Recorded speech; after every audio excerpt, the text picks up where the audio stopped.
जय श्री राम। परिवार के लिए भी सदस्य है, भगवान जी की आरती में सम्मिलित हो।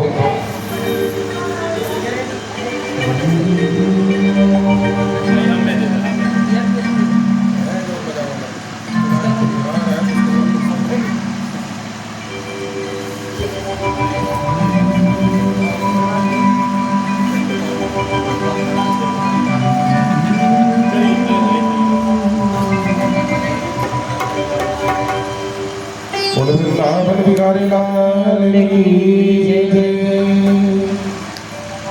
मन में बसा कर तेरी मूर्ति उतारो मैं गिरधर तेरी आरती। मन में बसा कर मूर्ति उतारो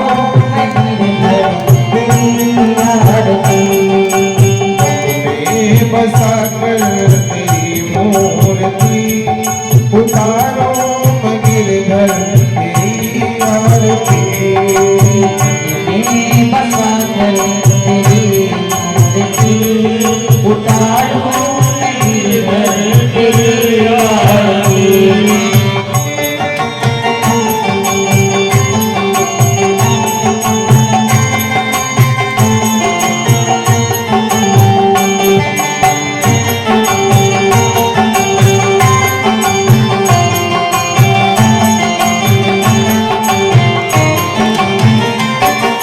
करुणा करो कष्ट हरो ज्ञान दो भगवान भाव में फंसी नाव मेरी पार दो भगवान करुणा करो कष्ट हरो ज्ञान दो भगवान भाव में फंसी नाव मेरी पार दो भगवान दर्द की दवा तुम्हारे पास है दर्द की दवा तुम्हारे पास है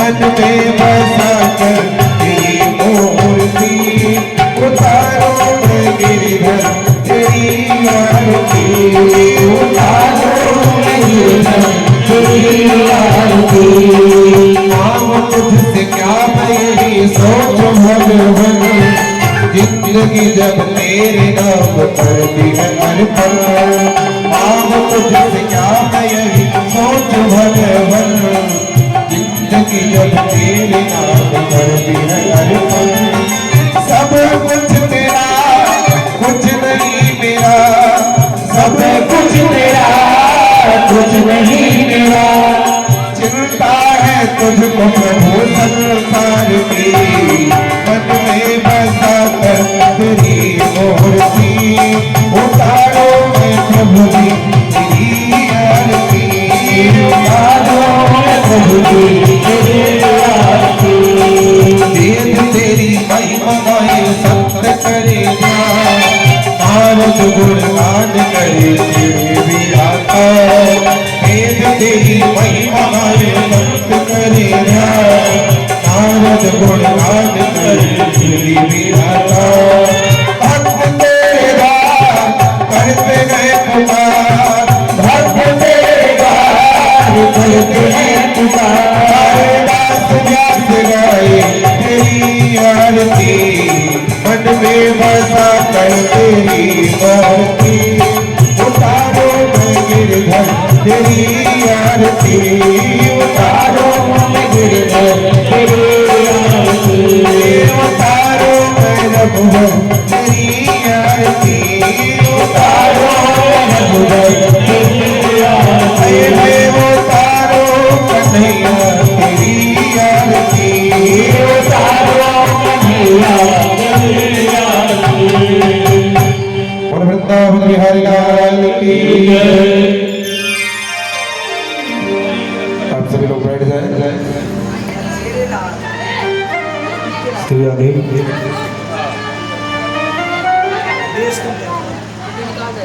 श्री राधे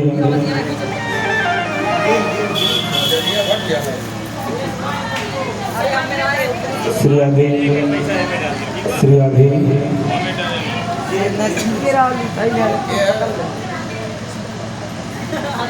श्री राधे श्री राधे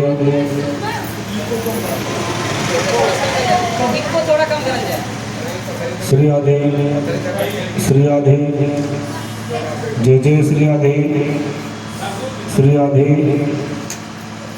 श्री राधे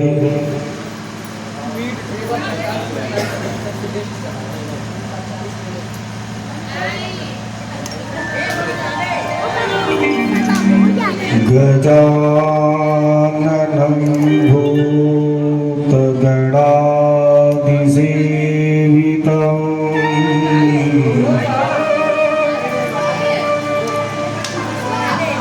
नमामि भृगणे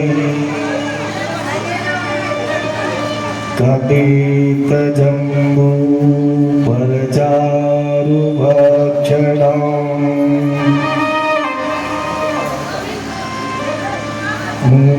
उमासुतं शोकविनाशकारकम्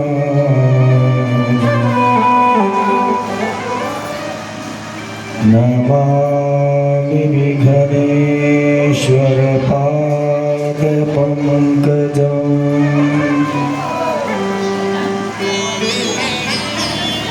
देवी प्रपन्नार्तिहरे प्रसीद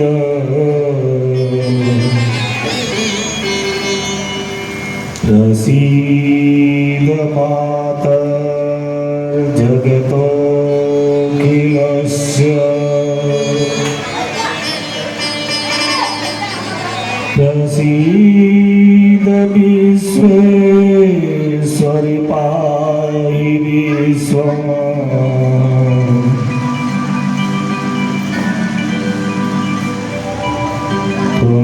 त्वमीश्वरी देवी चराचरस्य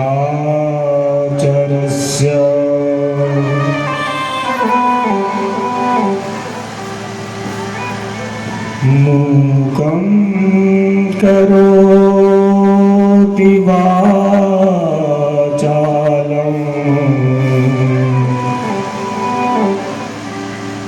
पङ्गुं लङ्घयते गिरिं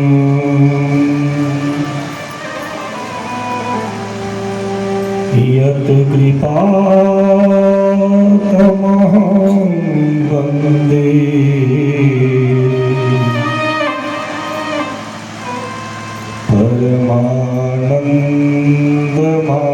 परमानन्दमाधवम्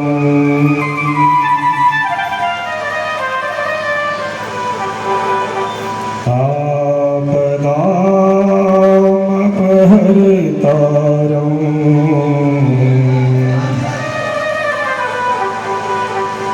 दातारं सर्वसम्पदाम्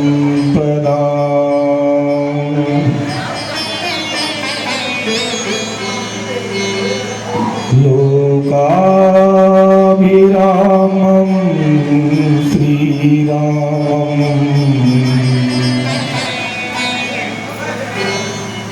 भूयो भूयो नमाम्यहम्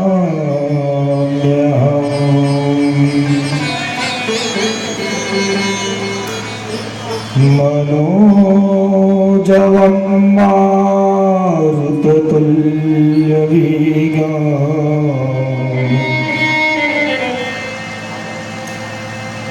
जितेन्द्रियं बुद्धिमतां वरिष्ठम्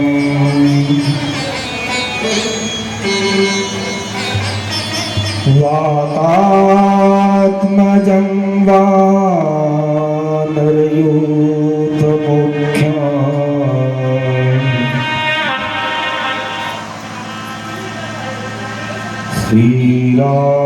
श्रीरामदूतं शरणं प्रपद्ये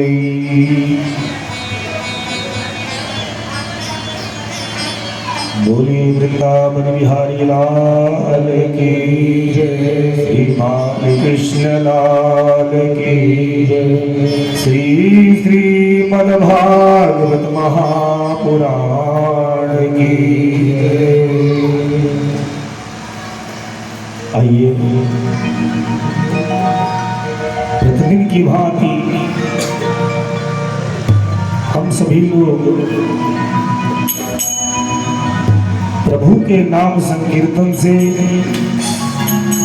अपने मन और वाणी को पवित्र करें।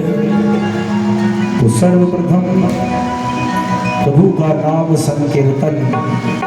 बोलो वृंदावन बिहारी लाल की जय जय राधा रमण गिरधारी गिरधारी श्याम बनवारी जय जय राधा रमण गिरधारी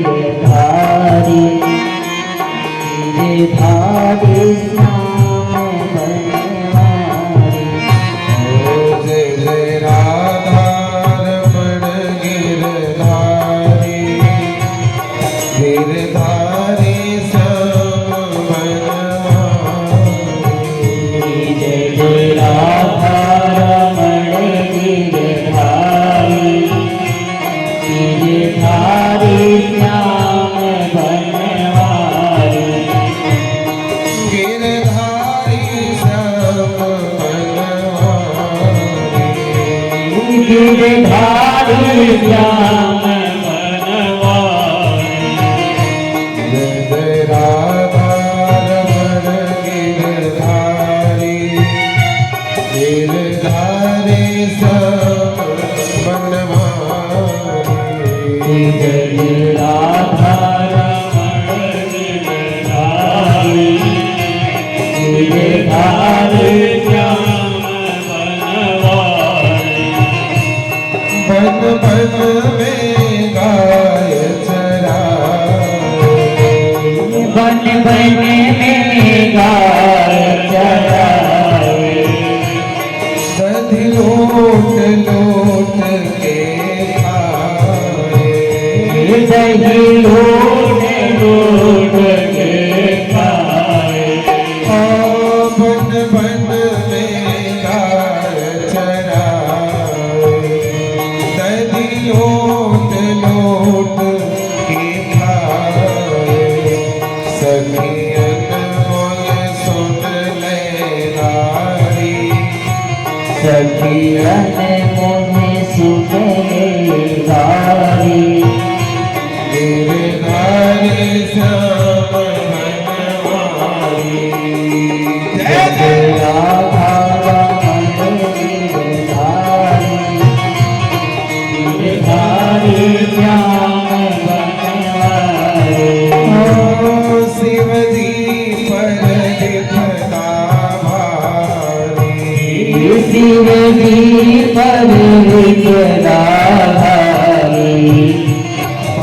भस्मासुर लगो पछारी भस्मासुर लगो पछारी हो शिव जी पर विपदा भारी भस्मासुर लगो पछारी और मोहन बन नर से नारी मोहन बन नर से नारी गिरधारी श्याम बनवारी जय जय राधा रमण गिरधारी गिरधारी श्याम बनवारी गोविंद मेरो है गोपाल मेरो है गोविंद मेरो है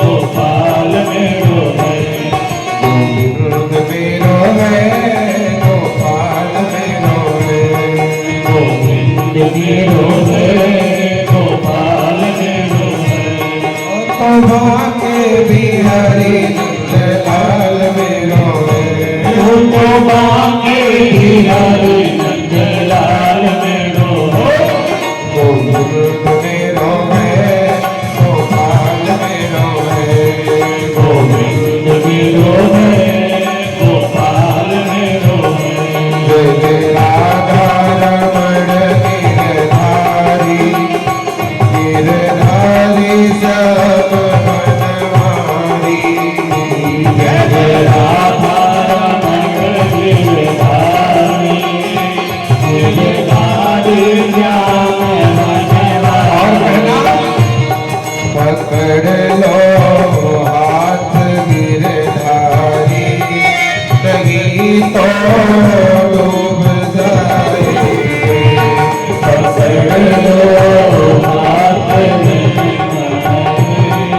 नहीं तो डूब जाएंगे हमारा कुछ न बिगड़ेगा हमारा कुछ न बिगड़ेगा तुम्हारी लाज जाएगी हमारा कुछ न बिगड़ेगा तुम्हारी याद जाएगी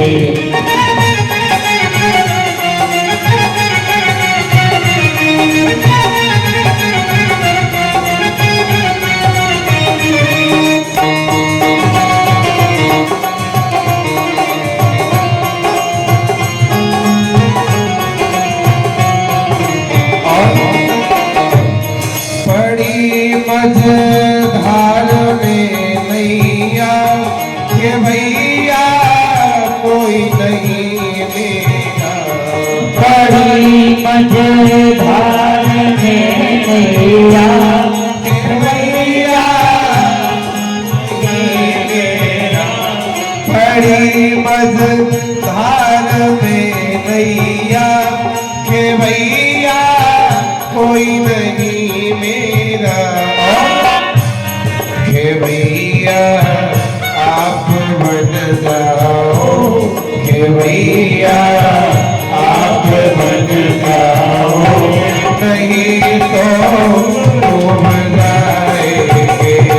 पकड़ लो आप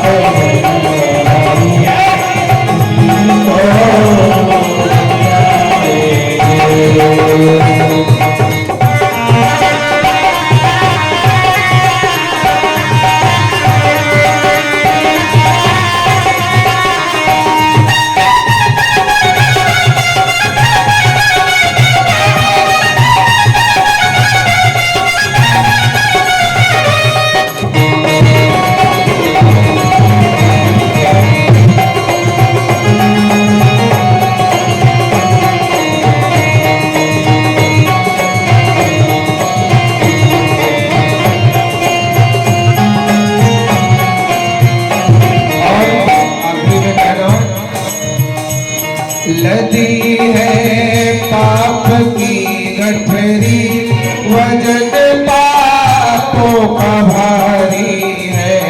लदी है पाप की गठरी, वजन पापों का भारी है। लदी है पाप की गठरी, वजन पापों का भारी है। यह गठरी आप संभालो, यह गठरी आप संभालो, तो बेड़ा पार हो जाए। पकड़ लो आप गठरी, नहीं तो हमारा कुछ न बिगड़ेगा, तुम्हारी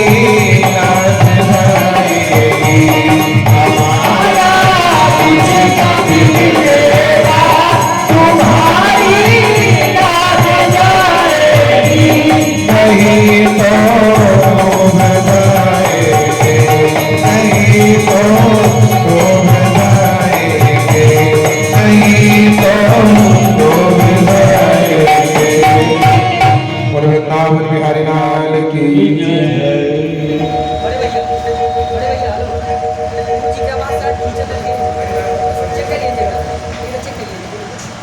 hello hello hello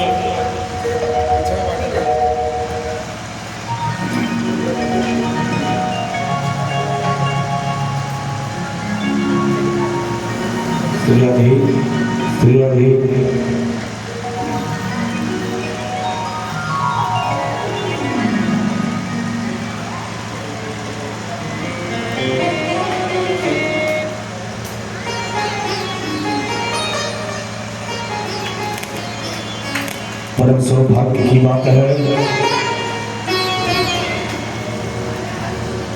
Thakur ji की विशेष कृपा से धौरहरा ग्राम निवासी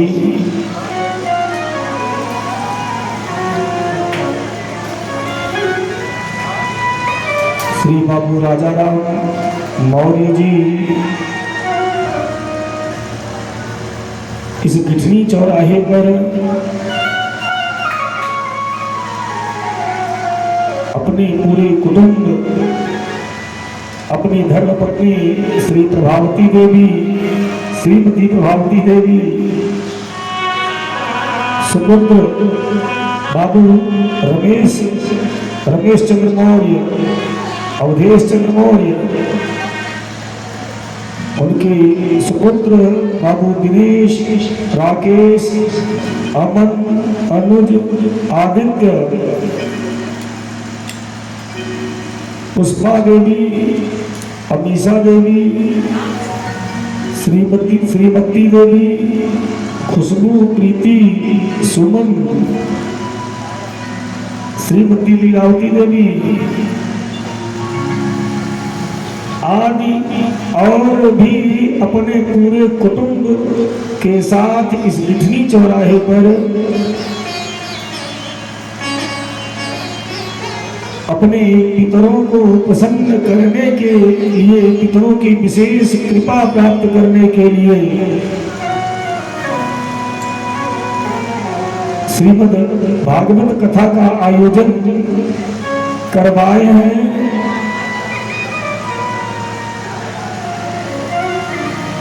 इस कथा के अध्यक्ष हमारे श्री हनुमंत लाल जी, उनकी विशेष कृपा से ही यह सब आयोजन संभव हो रहा है। हमारी संगीत की टीम बाबू दिलीप दुबे जी के साथ और हमारी वैदिक ब्राह्मणों की टीम और समस्त बिठनी चौराहे के श्रोतागण या और भी जो दूर दूर से आए हुए श्रोतागण हैं या जो यहाँ उपस्थित ना हो सकने में सक्षम हो, अपने घर से या अन्य कहीं से अपने कार्यों को करते हुए भागवत जी की कथा श्रवण कर रहे हैं। इस कथा में आप सबका हार्दिक स्वागत और अभिनंदन है।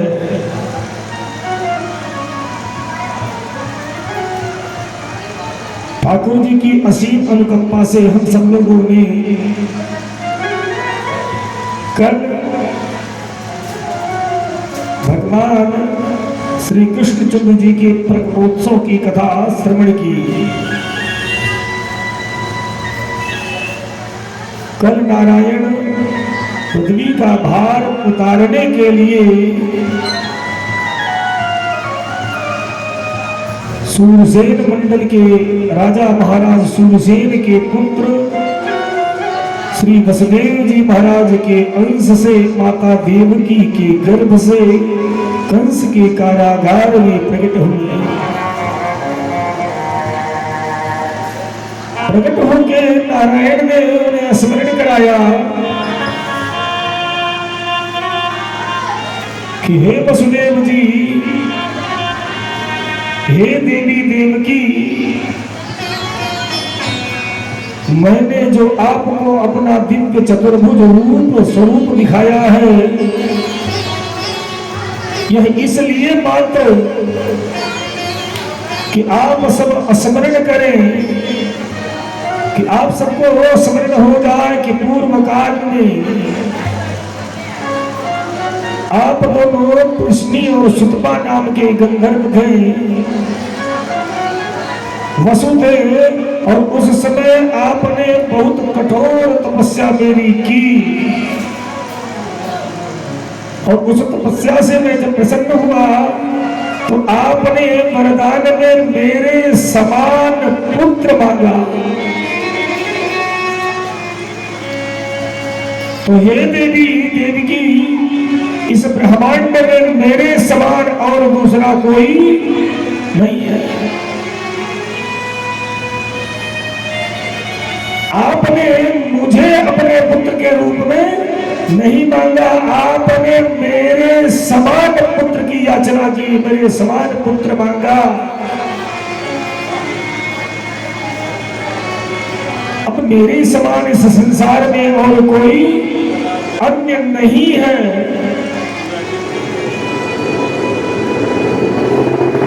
आपको मैंने वचन दिया था कि जो आप वर मांगेंगे वह वरदान मैं आपको दूंगा। अब इस संसार में मेरे समान और दूसरा कोई नहीं है, तो मेरा वचन टूट गया, मेरा संकल्प आपको देने का टूट गया। तो संकल्प तोड़ने का दंड है कि उसकी तिगुनी कीमत अदा की जाए, 3 गुना कीमत उसकी चुकाई जाए। तो हे देवी देव की स्मरण करें आप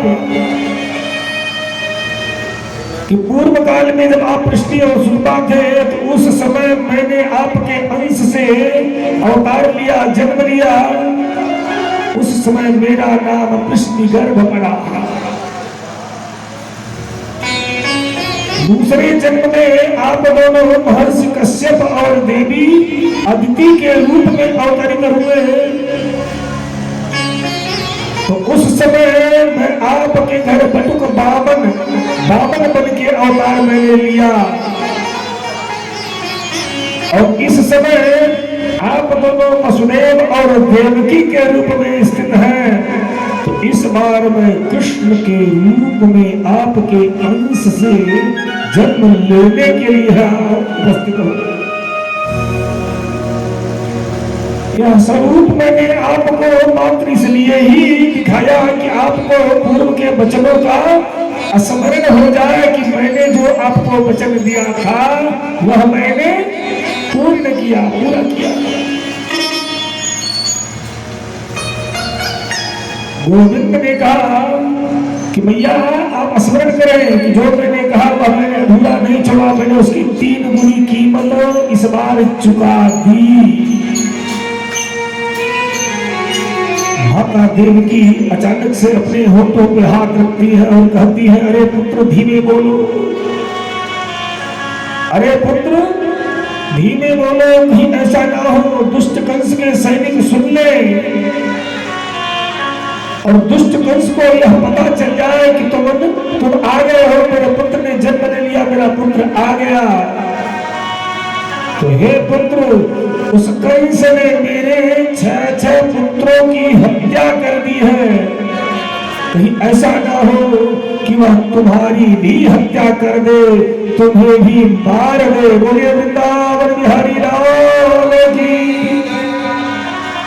सुखदेव स्वामी कहते हैं, परीक्षित उस समय नारायण की भाव भंगिमा थोड़ी सी कठोर हुई, थोड़े से उग्र हुए।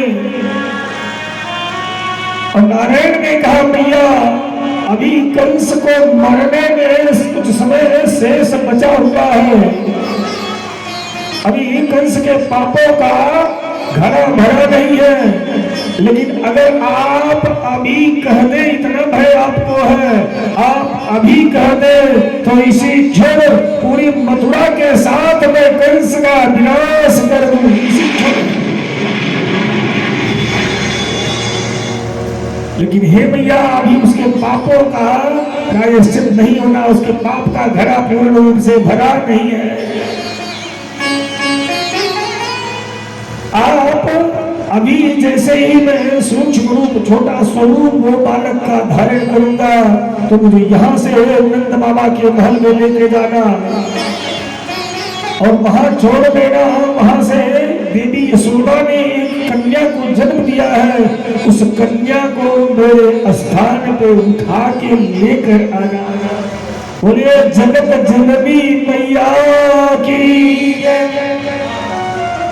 इस प्रकार से सावधान करके दिशा निर्देश देके गोविंद ने सूक्ष्म स्वरूप धारण कर लिया। बालकों के समान गोविंद ने लीला कर दी। गोविंद के प्रकट होते ही कंस के जितने पहरेदार हैं, सैनिक हैं पहरे पर, सबको घोर निद्रा ने आ घेरा है। 7 दरवाजे के अंदर माता देवकी और वसुदेव जी हैं। कारागार के सारे दरवाजे अपने आप तड़ाक तड़ाक की आवाज के साथ खुलने लगे। इनके हाथों और पैरों में बेड़ियां और हथकड़ियां लगी हैं। गोविंद के सूक्ष्म रूप में आते ही जैसे गोविंद ने रुदन आरंभ किया, जैसे गोविंद ने रोना प्रारंभ किया, गोविंद के रोते ही सारे हथकड़ी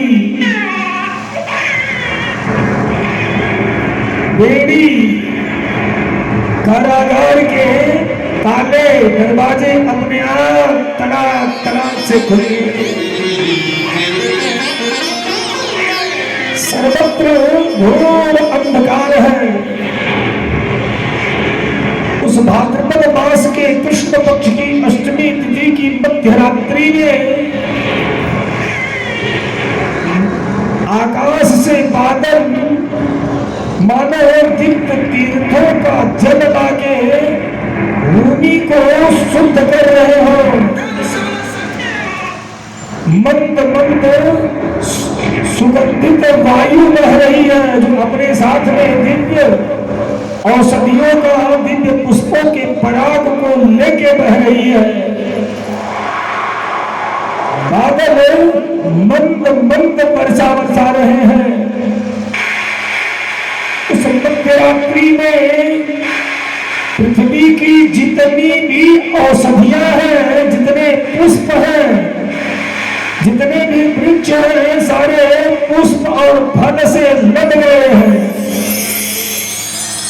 रात्रि में कभी कमल का पुष्प नहीं खिलता, लेकिन उस रात्रि में जितने भी प्रकार के कमल हैं, सारे कमल सरोवरों में खिले हुए हैं मध्यरात्रि में।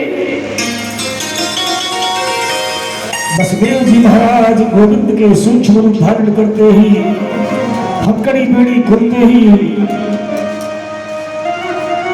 घबरा गए कि क्या करें, कैसे लेके जाएं।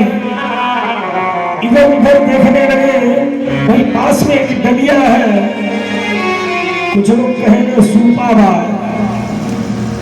तो सूपा हो या डलिया हो कोई फर्क नहीं पड़ता। पास में एक डलिया है, वसुदेव जी हड़बड़ा के दौड़े हैं, डलिया उठाया, उसमें गोविंद को रखा और बड़े तेज कदमों से सिर पे रख के दौड़ पड़े हैं नंद बाबा के महल के तरफ, नंदगांव की तरफ। बादल मंद मंद वर्षा करके मानो गोविंद का अभिषेक कर रहे हो। अपने सहस्त्र हजार फलों को लेके भगवान शेषनाग जी गोविंद के पीछे सिर पे ऊपर से छाया करके चलने लगे। मानो शेष जी कह रहे हो बादलों को कि क्या तुमने मुझसे अनुमति ली गोविंद की अर्चना करने के लिए। वसुदेव जी भागे भागे यमुना के तट पे पहुंचे हैं। वर्षा ऋतु में यमुना अपनी चरमता पे है। यमुना की लहरें भय उत्पन्न कर रही हैं। दूर दूर तक देखने पे नाव जैसा कोई भी साधन यमुना के तट पर उपस्थित नहीं है। वसुदेव जी कुछ विचार करते हैं कि क्या करें, कैसे जाएं, क्या करें। फिर मानते हैं कि गोविंद ने कहा है कि मुझे नंद बाबा के महल में ले जाके छोड़ देना, तो गोविंद ने कहा है ऐसा करना तो है, कुछ दिखा नहीं, यमुना के जल में प्रवेश कर गए। यमुना मानो गोविंद के चरण छूने के लिए बढ़ने लगी। जैसे पहले से बाढ़ है, लेकिन और तीव्र गति से यमुना बढ़ने लगी।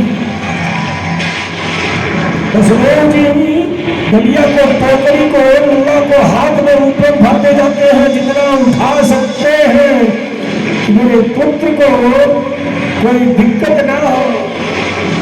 और यमुना है कि बढ़ती जा रही है, बढ़ती जा रही है, बढ़ती जा रही है।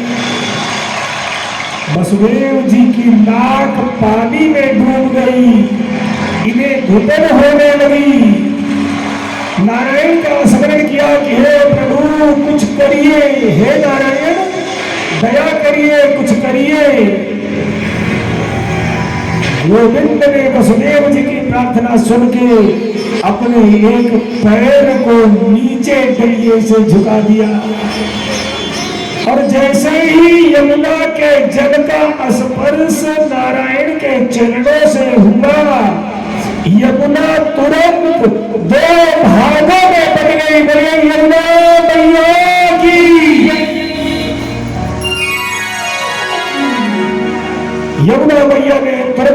करने दिया। वसुदेव जी बड़ी शीघ्रता में दौड़े भागे से नंद बाबा के महल तक पहुंचे हैं। सर्वत्र इनके आगे आगे मार्ग में प्रकाश है, बाकी सर्वत्र अंधकार है। दौड़ के गए हैं, देखते हैं नंद महल का दरवाजा खुला हुआ है। देवी यशोदा अपने कक्ष में बेसुध पड़ी है। इनके पैरों के पास एक कन्या अपने पैर को पटक के खेल रही है। वसुदेव जी अब गोविंद को देख के कुछ क्षण दुलारते हैं, चूमते हैं, फिर मोह का त्याग करके कि कहीं कोई अनहोनी ना हो जाए, कोई जाग न जाए, कोई जान न जाए, बड़ी शीघ्रता में गोविंद को कन्या के स्थान पर लिटाया। कन्या को लेके वापिस मथुरा आ गए। जाते समय मार्ग में सर्वत्र प्रकाश था और जैसे यह आगे बढ़ते जा रहे हैं, इनके पीछे सर्वत्र पूर्व अवस्था अंधकार बढ़ता जा रहा है। यमुना को पार करते हैं। यमुना मैया जो दो भागों में है, वसुदेव जी जब आगे निकलते जाए, यमुना पुनः अपनी पूर्ववत अवस्था में बहने लगी। कंस के कारागार में लेके पहुंचे, दरवाजे में प्रवेश करने लगे तो अपने आप दरवाजे बंद होने लगे। पुनः पूर्व की भांति ताले दरवाजे में लटकने लगे। जैसे ही देवी देवकी के पास लेके पहुंचे हैं, इनके हाथों में हथकड़ी, पैरों में बेड़ी अपने आप पुनः पूर्व की भांति लग गई। और जैसे ही कन्या ने रोना आरंभ किया, जैसे ही कन्या ने रोना आरंभ किया, महाराज जो सैनिक सोए हुए थे,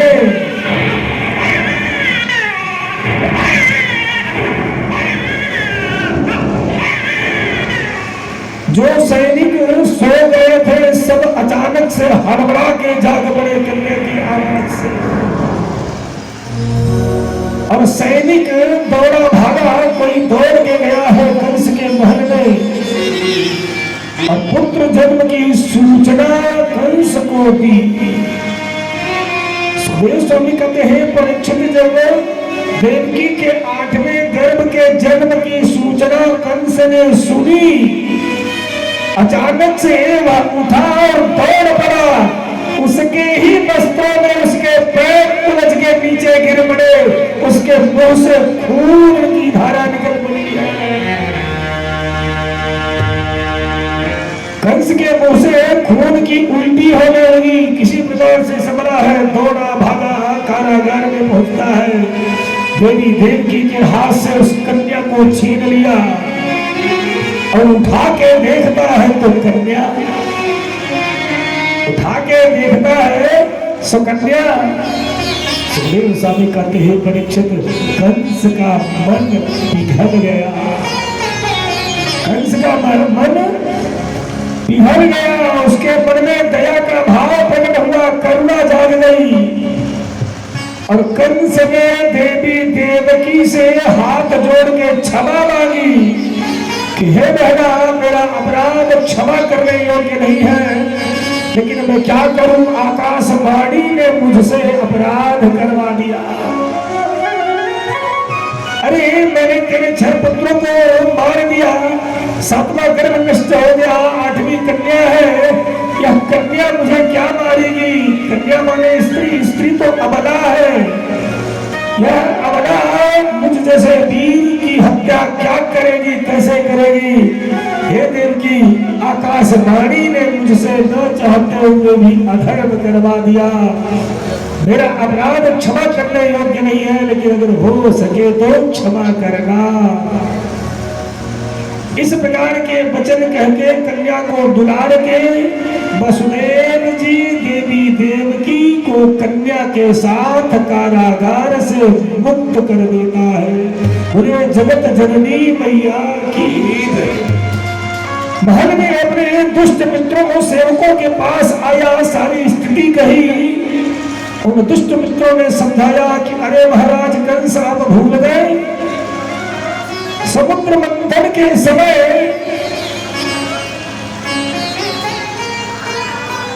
समुद्र मंथन के समय नारायण ने असुरों को ठगने के लिए देखा था, मोहिनी रूप धारण नारायण ने किया था।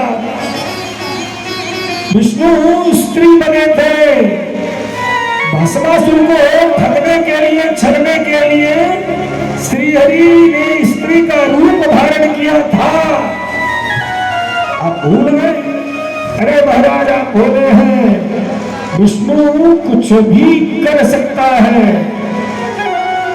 बात कंस की समझ में आई, तुरंत दौड़ पड़ा है, देवी देवकी के पास जाके उनके हाथ से उस कन्या को छीन लिया और बाहर जहां पे 6 पुत्रों की हत्या की थी, एक पत्थर की सिरा है, कन्या के पैर को पकड़ के उसी पे पटकने का प्रयास करना चाहा है। जैसे ही कंस ने कन्या के पैर को पकड़ के ऊपर उठा के नीचे छोड़ा, कन्या हाथ से छूट के आकाश में स्थित हो गई। कंस नीचे देखता है, कन्या नहीं गिरी। मैंने पटका, गिरी क्यों नहीं? ऊपर देखता है, बोले जगत जननी मैया की, श्री विंध्यवासिनी मैया की। देखता है तो वह कन्या अष्टभुजी के रूप में, माता दुर्गा देवी के रूप में सिंह में स्थित होकर आकाश में खड़ी है। उस कन्या ने कहा, रे दुष्ट कंस तू मुझे क्या मारेगा? रे दुष्ट कंस तू मुझे क्या मारेगा? तुझे मारने वाला कोई और कहीं और जन्म ले चुका है। तुझे मारने वाला कोई और कहीं जन्म ले चुका है। तू मुझे क्या मारने चला है? तू मुझे क्या मारेगा? सुखदेव स्वामी कहते हैं कि हे परीक्षित, इस प्रकार के वचन कह के कन्या वहां से अंतर ध्यान हो गई और विंध्य पर्वत की अधीश्वरी अधिष्ठात्री विंध्यवासिनी के रूप में जाके स्थित हो गई। बोले विंध्यवासिनी मैया की, बोले वृंदावन बिहारी लाल की।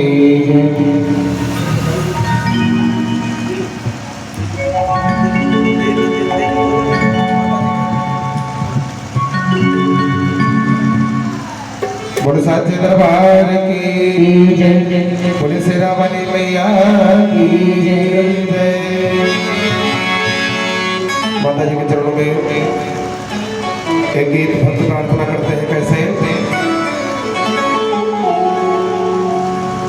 अरे करूँगा सेवा हर जीवन में, पकड़ो हाथ हमारा। ताली बजाएंगे बैठी बैठी और कहेंगे माँ से, अरे करूँगा सेवा हर जीवन में, पकड़ो हाथ हमारा। हर जन्म जन्म का साथ हो हमारा, तुम्हारा तुम्हारा। जन्म जन्म का साथ हो हमारा, तुम्हारा तुम्हारा।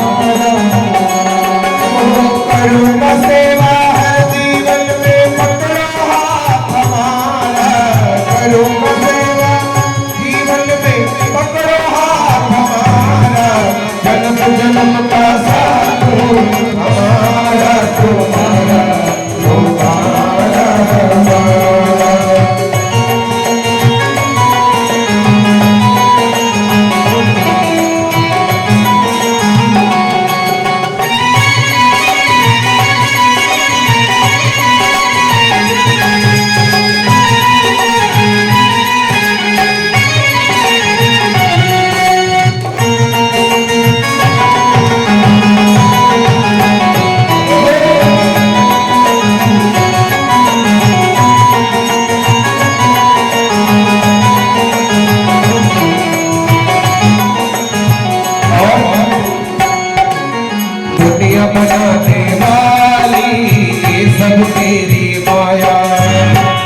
सबको ने बनाया।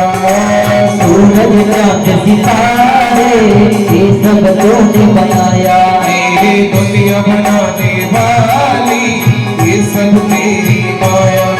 और सूरज चांद सितारे ये सब तूने बनाया। अरे फंस ना जाऊं माया में हो आशीर्वाद तुम्हारा। फंस ना जाऊं माया में हो आशीर्वाद तुम्हारा। जन्म जन्म का साथ हो हमारा तुम्हारा तुम्हारा। जन्म जन्म का साथ हो तुम्हारा हमारा हमारा।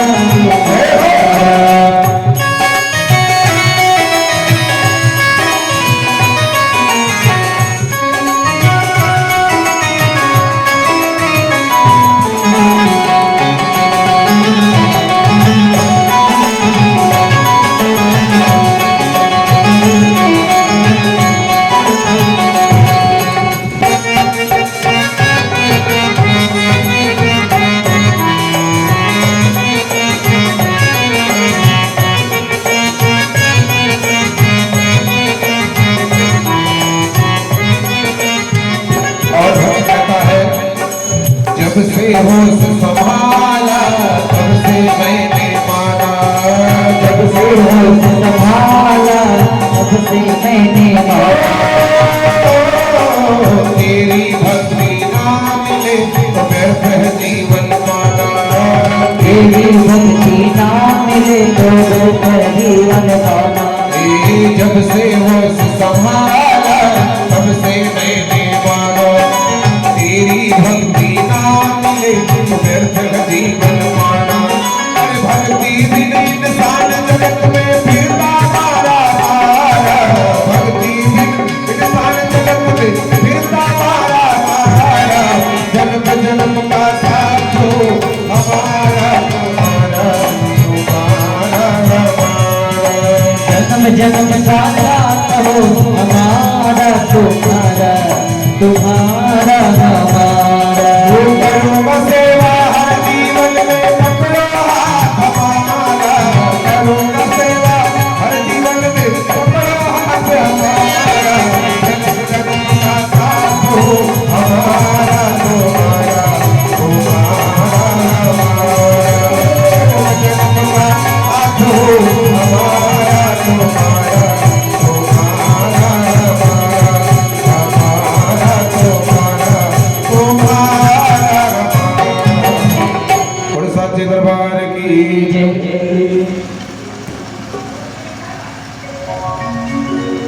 इधर कन्या कंस के हाथ से छूट के विंध्यवासिनी के रूप में प्रतिष्ठित होकर विंध्य पर्वत पे चली गई। और वही आज विंध्यवासिनी मैया के रूप में जानी जाती है।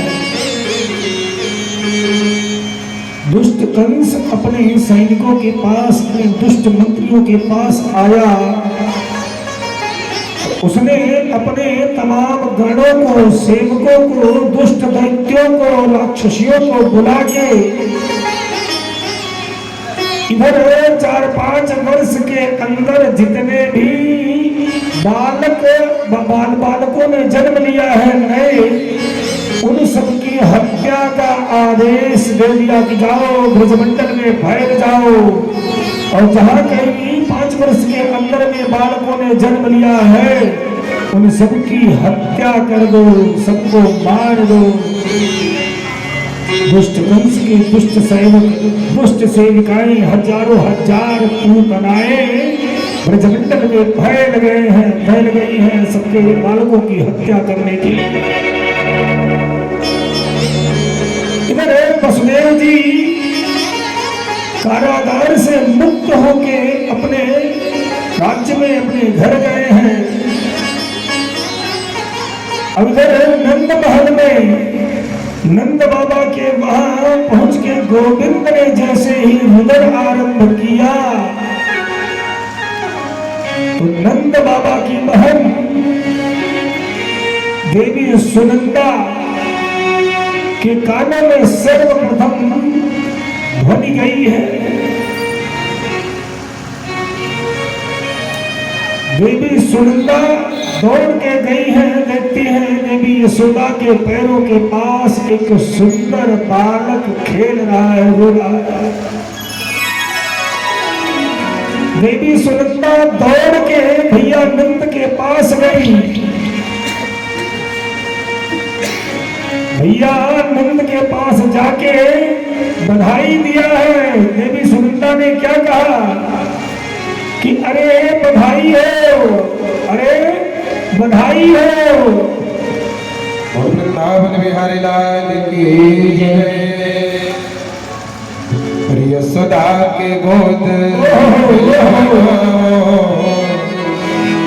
कहीं नजरों न लागे, यशोदा के गोद खिलवना हो, कहीं नजरों न लागे।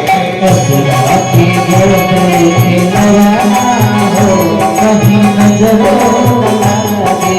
यशोदा के गोद खिलवना हो, कहीं नजरों न लागे। यशोदा की गोद खिलवना हो, कहीं नजरों न लागे।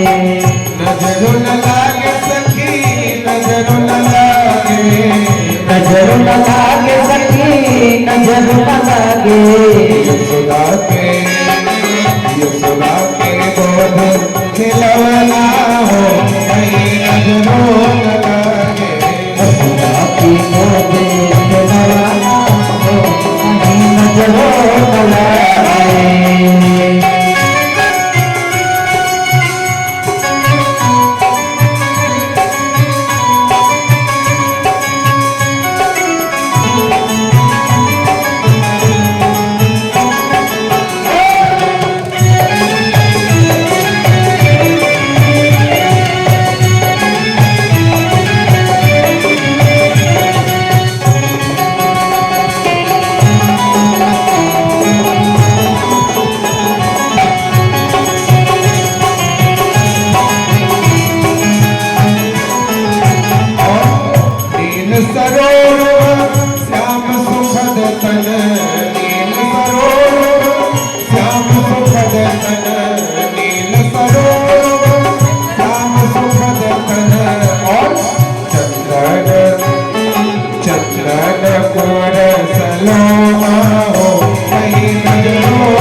कुटिल अलग अलग कत आनन पर, कुटिल अलग अलग कत आनन पर, कुटिल अलग अलग कत आनन पर।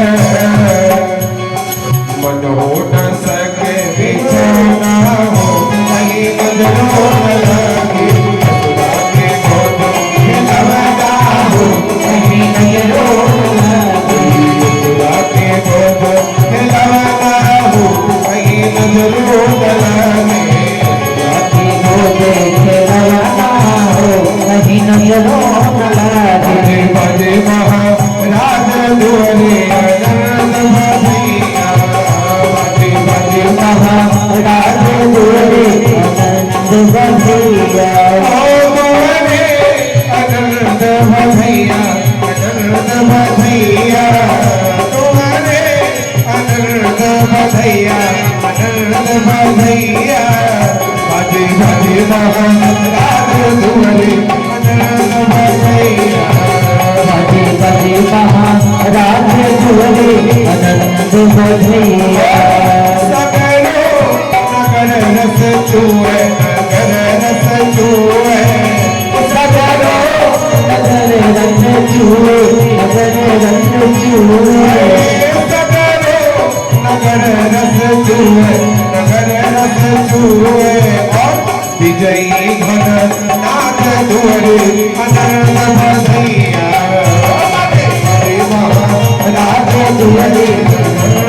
बधैया बधे बधे महाराज दुआरे अनंत बधैया बधे बधे राज दुआरे अनंत बधैया। बोल वृंदावन बिहारी लाल की जय जय।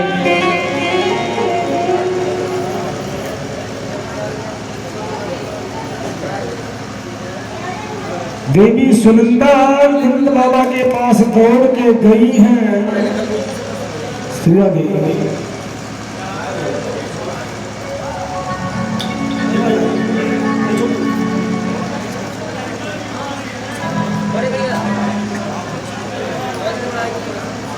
श्री राधे श्री राधे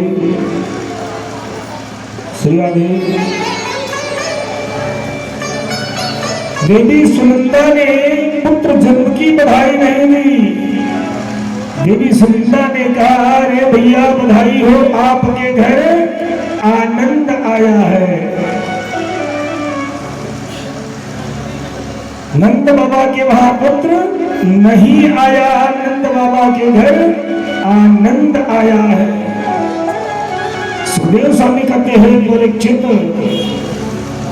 महाराज नंद के गले में जो दिव्य नौलखा हार था तुरंत कंठ से निकाला और देवी सुनंदा की तरफ उछाल दिया। अब उसके बाद तो मानो होड़ सी लग गई हो बधाई देने और बधाई लूटने की। कल कम समय में हम सब लोगों ने बधाई लूटी है। सुखदेव स्वामी कहते हैं, परीक्षित नंद महल में अरे बहुत दिनों तक बधाई का ही कार्यक्रम चलता रहा।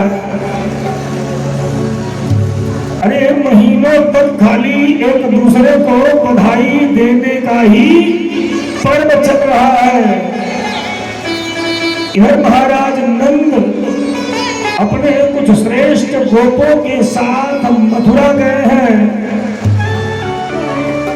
भोजराज कंस को वार्षिकी का कर देने के लिए, नंदी छोटे राजा है, महाराज कंस बड़े राजा हैं, तो अपने श्रेष्ठ गोपों के साथ वार्षिकी का सालाना कर जमा करने के लिए गए हैं। इधर नंद बाबा के महल में पुत्र के जन्म का आनंद का उत्सव है। सुखदेव स्वामी कहते हैं, परीक्षित वार्षिकी का कर देने के बाद नंद जी वसुदेव जी के पास मिलने के लिए गए हैं। दोनों ने एक दूसरे को प्रणाम किया, शिष्टता हुई। कारागार से मुक्त होने की बधाई नंद जी ने वसुदेव जी को दी और चौथे पल में पुत्र जन्म की बधाई वसुदेव जी ने नंद जी को दी। इधर उधर की कुछ समय तक वार्ता हुई और इधर अचानक से वसुदेव जी को कारागार से मुक्त होते समय जो कंस अपने सैनिकों को कह रहा था कि जाओ ब्रजमंडल में फैल जाओ और जितने भी नए जन्म लिए बालक हैं सबका वध कर दो, क्या बात स्मरण हुई। और नंद जी से वसुदेव जी कहते हैं कि अरे नंद जी, मुझे लगता है कि आपको बहुत अधिक समय तक मथुरा में नहीं रुकना चाहिए। मैंने सुना था कि कंस ने अपने हजारों सेवकों को नियुक्त किया है नए जन्म लिए बालकों की हत्या करने के लिए। तो ऐसे समय में आपको अपने पुत्र के पास होना चाहिए। आप बड़ी शीघ्र मथुरा से निकलिए। नंद बाबा बड़े तेज कदमों से अपने महल की तरफ बढ़ चले हैं, नंदगांव की तरफ बड़े तेज कदमों से दौड़ चले हैं। अब इधर नंद महल में आनंद का उत्सव चल रहा है। उसी उत्सव का लाभ लेके एक दुष्ट दैत्य है पूतना। वह पूतना अचानक से भीड़ का लाभ लेके सुंदर छद्म भेष धारण करके बालक के पास गोविंद के समीप पहुंच गई।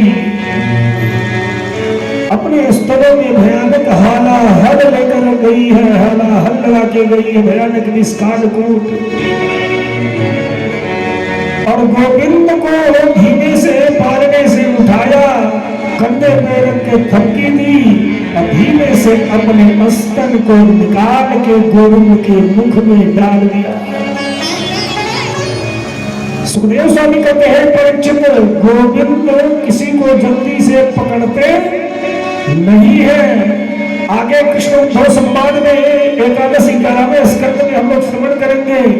उद्धव जी ने गोविंद से प्रश्न भी किया है, गोविंद जल्दी से किसी को पकड़ते नहीं इतनी सरलता से, और जिस भक्त को एक बार पकड़ लेते हैं फिर इतनी सरलता से छोड़ते भी नहीं।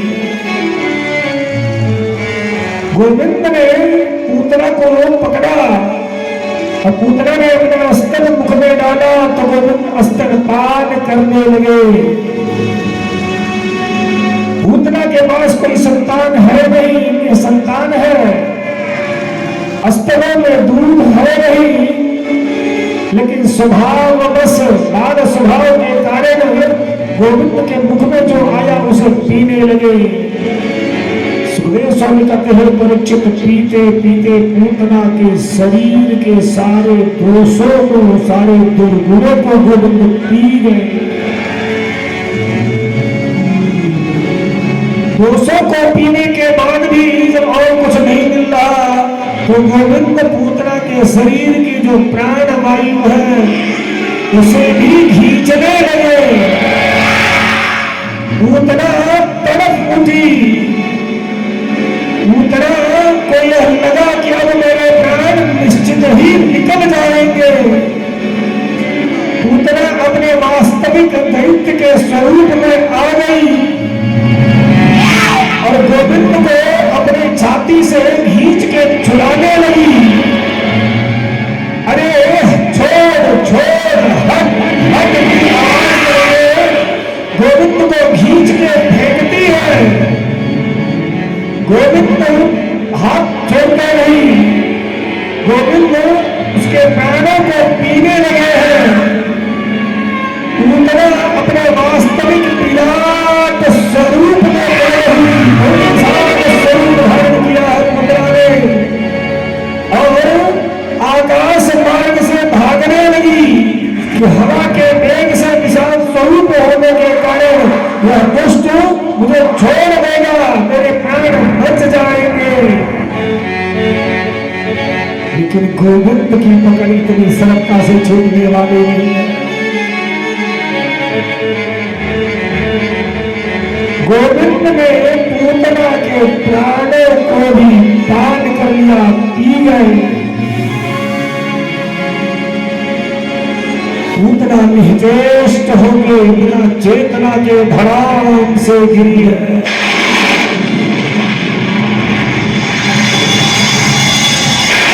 पूतना के विशाल शरीर के नीचे विशाल पद भूमि में दब के समा गए हैं, बहुत विशाल स्वरूप धारण किया है। अरे कहीं कहीं तक तो इतना उल्लेख मिलता है कि 12 किलोमीटर या 27 किलोमीटर जितना विशाल स्वरूप है पूतना का।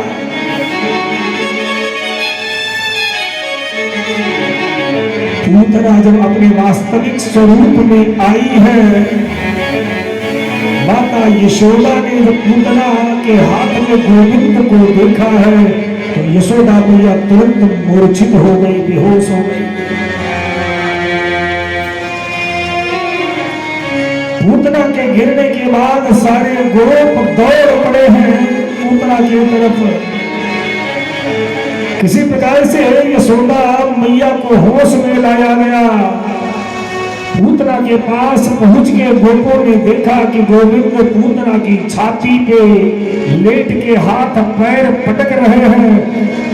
सबके जान में जान आई कि हे प्रभु, आप धन्य हैं कि हमारा कन्हैया, हमारा लल्ला इस दुष्ट दैत्य के हाथ में आने के बाद भी सुरक्षित है। इसी प्रकार से विशाल बड़ी बड़ी सीढ़ियों को लगा के पूतना के वक्ष से गोविंद को नीचे उतारा गया। यशोदा मैया गोविंद को गौशाले में लेके गई है। गाय के पैरों के नीचे की धूल गोविंद के शरीर में रगड़ने लगी है। गोमूत्र से गोविंद को स्नान कराया, गाय के धूल का लेपन गोविंद के शरीर में किया। जो पुत्र हमारा दुष्ट दैत्या के छूने से अपवित्र हुआ, अशुद्ध हुआ, वह शुद्ध हो जाए। जो कोई भी दोष लगा हो, गौ मैया की कृपा से वह सब दोष दूर हो जाए। इधर नंद बाबा बड़े तेज कदमों से मथुरा से अपने नंदगांव की तरफ बढ़ रहे हैं। पूतना के गिरने से भूमि में कंपन हुआ, धरती कांप उठी, बड़े जोरों की जो ध्वनि हुई। नंद बाबा और उनके उपनंद इत्यादि जो श्रेष्ठ गोप है चौंक पड़े। उन्हें डर हो गया कि कहीं जो वसुदेव जी ने कहा है वह सत्य तो नहीं। मन ही मन भगवान से, नारायण से नंद जी प्रार्थना करने लगे कि हे नारायण, मेरे कन्हैया की, मेरे लल्ला की सर्व प्रकार से रक्षा करना। हे नारायण, मैं मेरे घर पहुंचने तक अगर मेरा कन्हैया कुशल से होगा तो मैं 1 लाख गौओं का दान करूंगा। मैं 1 लाख गौ दान करूंगा, लेकिन जब तक मैं घर पहुंचूं तब तक मेरा पुत्र सुरक्षित रहे, उसे किसी प्रकार की क्षति न हो। इस प्रकार से भगवान की रक्षा के लिए ही भगवान से प्रार्थना करते हुए नंद बाबा जा रहे हैं। अब तक नंदगांव के गोपों ने मन में विचार किया कि दुष्ट दैत्या है, राक्षसी है, इसका सब इतना विशाल अगर यहाँ पड़ा रहेगा तो निश्चित ही महामारी फैल जाएगी। पूतना के विशाल शरीर को आरे की सहायता से छोटे छोटे टुकड़ों में काटा गया। छकड़ों में लाद के यमुना के तट पे ले जाके बड़ी बड़ी चिताएं सजाई गई और एक एक टुकड़ों को चिताओं में रख के जला दिया गया। सुखदेव स्वामी कहते हैं परीक्षित, चिता पूतना का शरीर जब जल रहा है, उस शरीर से जो धुआं उठा है वह धुआं नंद बाबा के नाक में आते हुए पड़ा। नंद महाराज एक क्षण के लिए स्तब्ध खड़े हो गए। वही इतनी सुगंधित धूम्र है, इतना सुगंधित धुआं है कि अपने आप तक को नंद जी भूल गए कि मैं कौन हूं, कहां जा रहा हूं। पूतना के सब जलने से जो धुआं उत्पन्न हुआ, उस धुएं में इन्हें आनंद की प्राप्ति हो रही है। इन्हें ऐसा लगा कि किसी ने अगर टगर चंदन घी गुग्गुल जला के यज्ञ में आहुति दी हो, अगर टगर के समान दिव्य सुगंध उस चिता के धुएं में है। महाराज परीक्षित को शंका हुई। महाराज परीक्षित ने सुखदेव स्वामी से पूछा कि हे गुरुदेव, चिता के धुएं में तो दुर्गंध होती है, चिता के धुएं में भी पूतना के चिता के धुएं में सुगंध क्यों?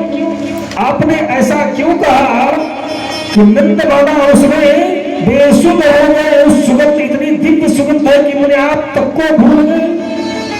आखिर इस सबसे इतना सुगंधित धुआं क्यों? सुखदेव स्वामी कहते हैं परीक्षित, यह पूतना साधारण नहीं है। जब नारायण ने दैत्यराज बलि को ठगने के लिए 52 अवतार लिया था, तो उस समय दैत्यराज बलि की जो पुत्री थी रत्नमाला, वामन भगवान के नन्हे स्वरूप को देख के उसके मन में विचार आया कि अगर यह मेरा पुत्र होता तो मैं इसे अपनी छाती से लगा के स्तनपान कराती।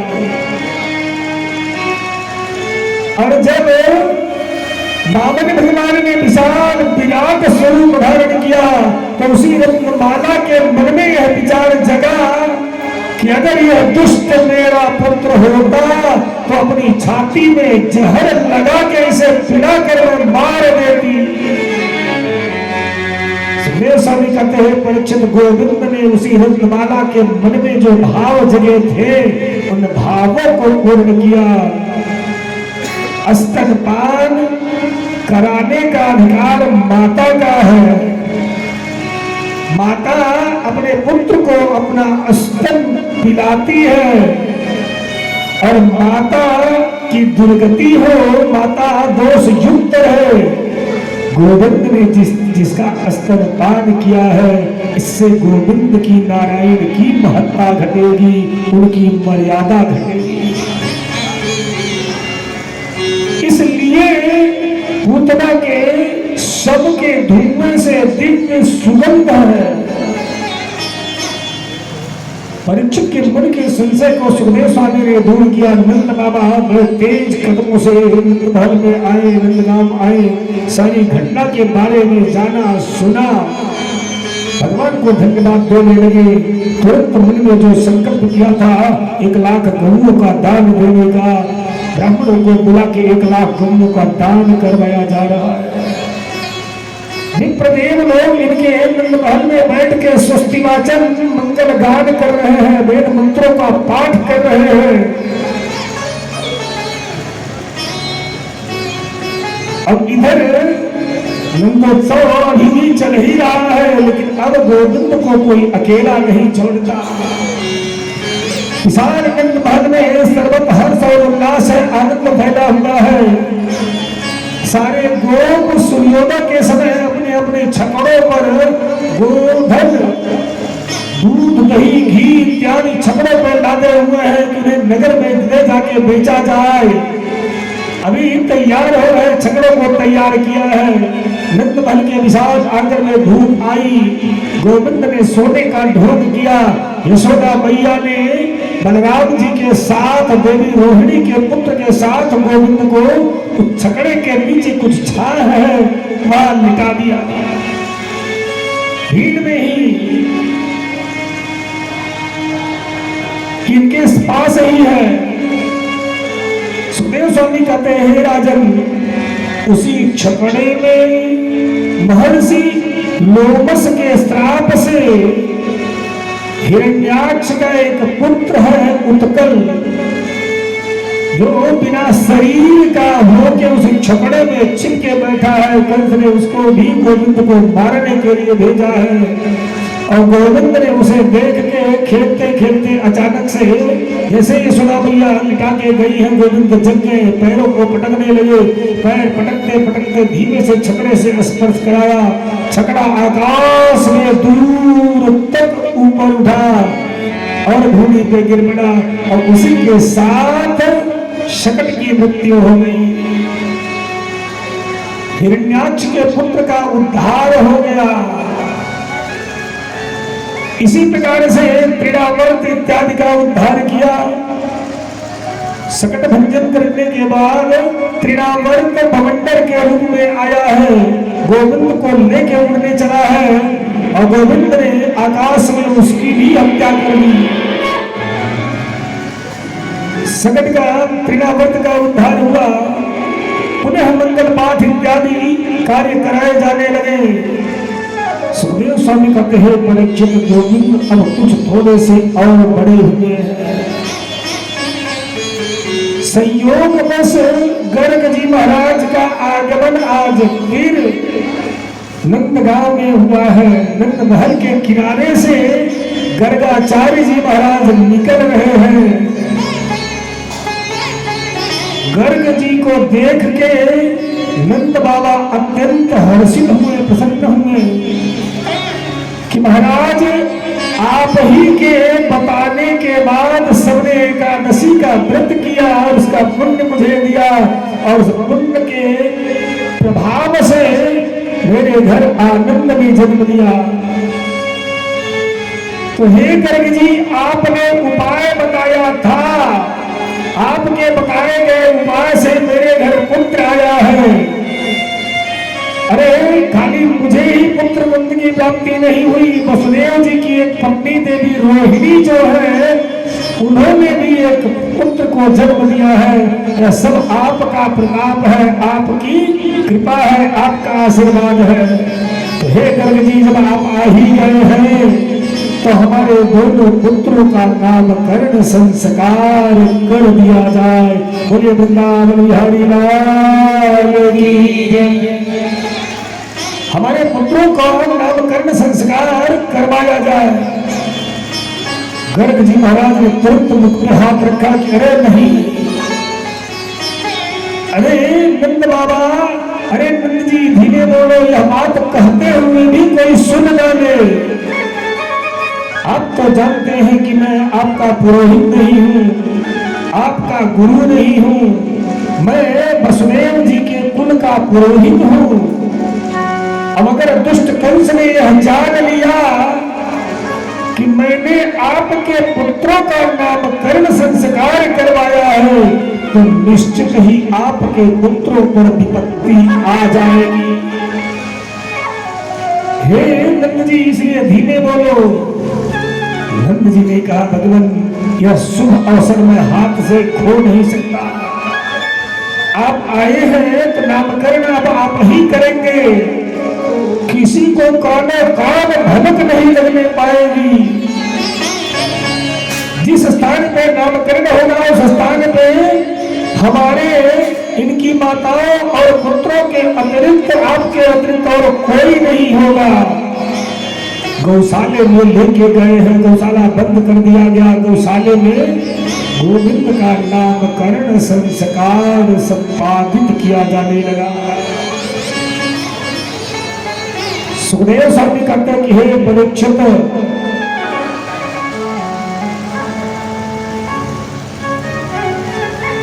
गोविंद ने, बड़े बलराम जी हैं, देवी रोहिणी के पुत्र, गर्ग जी ने बलराम जी को देखा तो देखते ही कहा कि अरे यह रोहिणी का पुत्र है ना, यह देवी रोहिणी का पुत्र है, इसलिए इसका एक नाम रोहिणेय होगा। हे नंद जी, यह जन्म लेना चाहता ही नहीं था।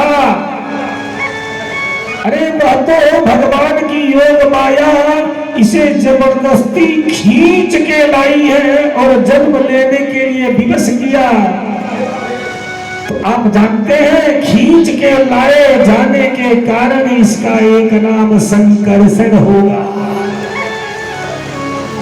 और खींचने का काम हल का है, इसलिए इसका हथियार हल होगा। इसका एक नाम हलधर भी होगा। इसमें अपार बल है और खाली बल नहीं है, भगवान राम के समान यह कल्याणकारी भी है, भद्र भी है। इसलिए इसका नाम बलराम होगा, इसलिए इसका नाम बलभद्र भी होगा। और यह दूसरा पुत्र, अरे यह दिखने में ही अत्यंत काला है, कृष्ण है, इसलिए सर्वप्रथम इसका नाम कृष्ण ही होगा। हे नंद जी, आप जानते हैं कि पूर्व में इसने वसुदेव जी के वहां जन्म एक बार यह ले चुका है, इसलिए इसका एक नाम वासुदेव भी होगा।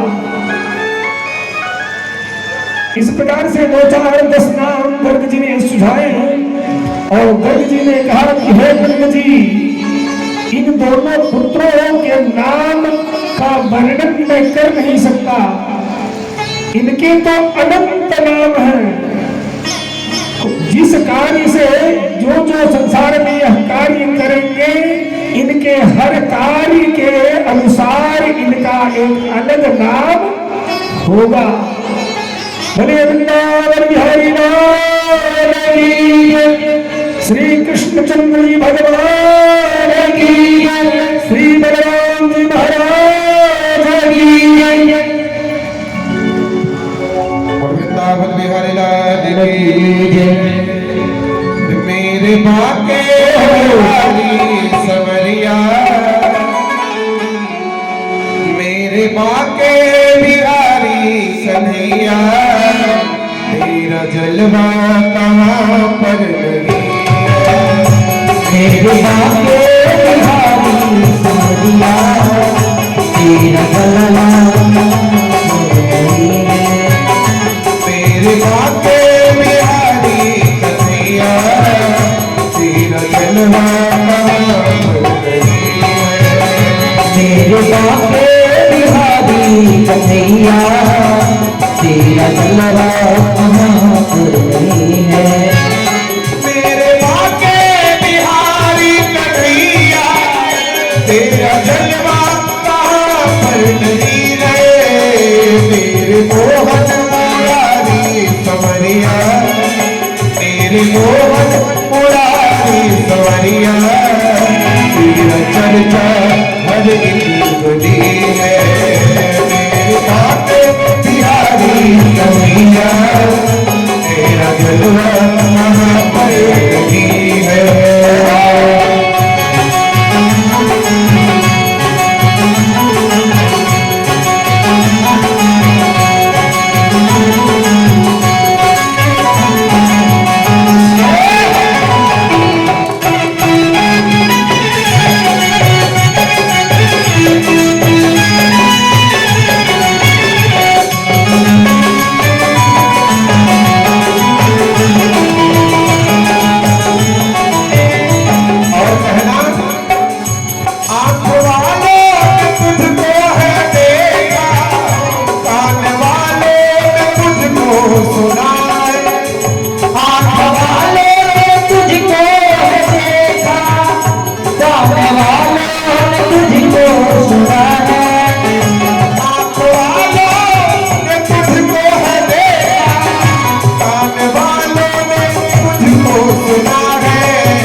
हमको पीते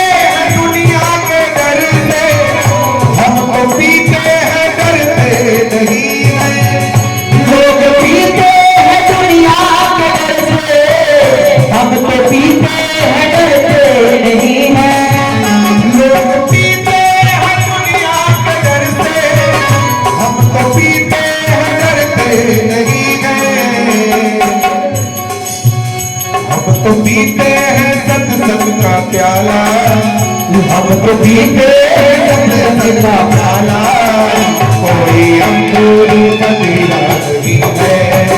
हम तो पीते हैं सत्संग का प्याला, कोई अंगूरी मदिरा नहीं है। मेरे बाके बिहारी कन्हैया,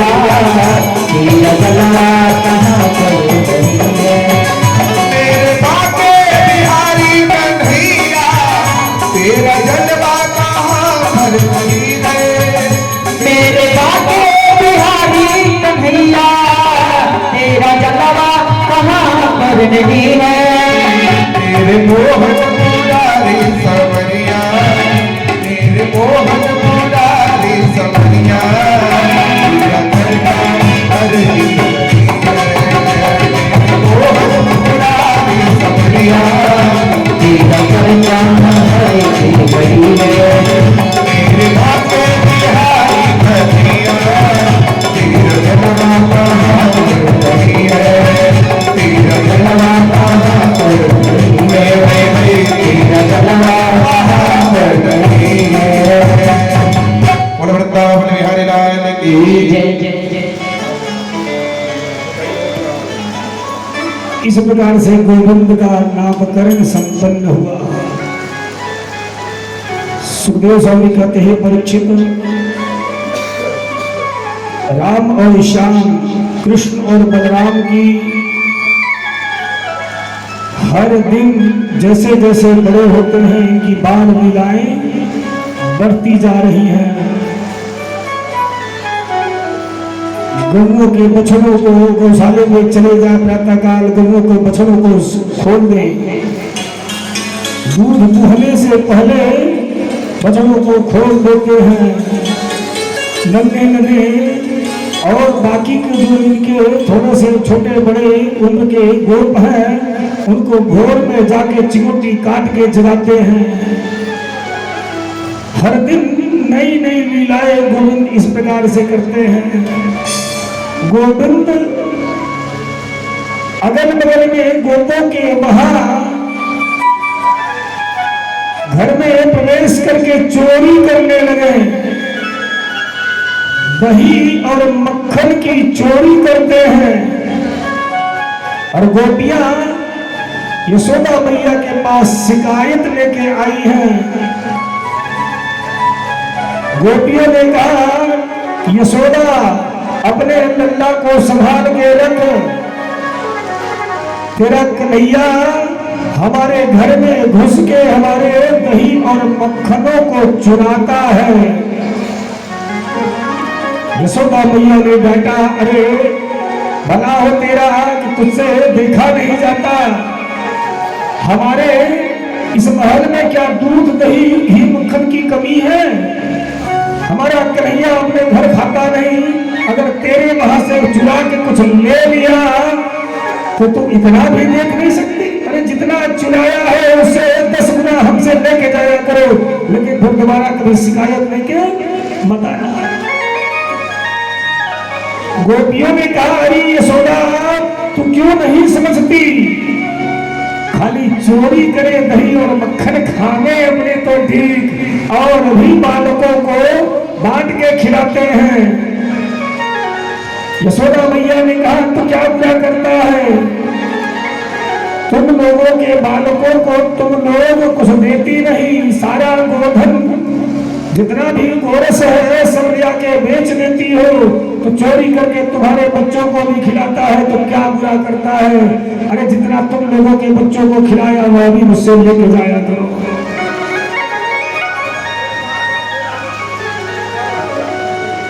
आप लोग शांति के साथ बैठिए, बात कर रहे हैं उधर तो ध्यान उधर बार बार जा रहा है। थोड़ा सा बात करना हो तो किनारे हट के बैठ जाइए। और साहब अगर पति यही पर है तो थोड़ा टाइम हो जाएगा किनारे, सामने और घूम बैठ जाएगी। श्री राधे, आप लोग जब इधर उधर की वार्ता करेंगे तो फिर कथा कह मिलेगा, आप लोग सुन सकेंगे। समय वैसे भी बहुत कम है और कथा बहुत अधिक है, अगर दौड़ते हुए भी चला जाए तब भी समय कम पड़ेगा। तो इसलिए जो कम समय मिला है उसका सदुपयोग कर लीजिए, ये सबके हित में होगा। श्री राधे, बोले वृंदावन बिहारी।